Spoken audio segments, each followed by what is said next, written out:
Hospital. At the outset, I would like to thank all the organizers of the Lions Club Hastinapuram for giving me this opportunity, and a special mention to my uncle, Mr. V. Selvakumar. He's more than an uncle, a father to me, because of whom I am standing here right in front of you all. So, என்னோட தமிழ் ஒரு adjust பண்ணிக்கங்க. இன்னைக்கு பேச சொல்லியிருக்க topic பார்த்தீங்கன்னா mental health and awareness. அதுதான் எனக்கு கொடுத்துருக்க டாபிக் இன்னைக்கு.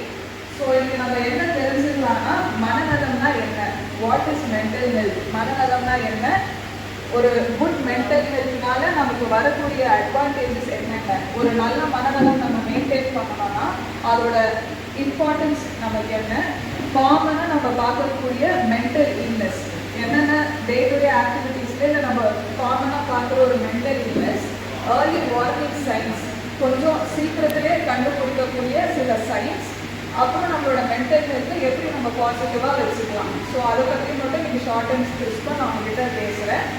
ஸோ மனநலம்னா என்ன, இப்போ பார்த்தீங்கன்னா சைக்காட்ரி நீட் ஆஃப் த ஹார்ட்னு சொல்லலாம். எங்கே பார்த்தாலும் சைக்காட்ரிஸ்ட் கவுன்சிலிங் இப்படி தான் நிறைய பேசப்படுது.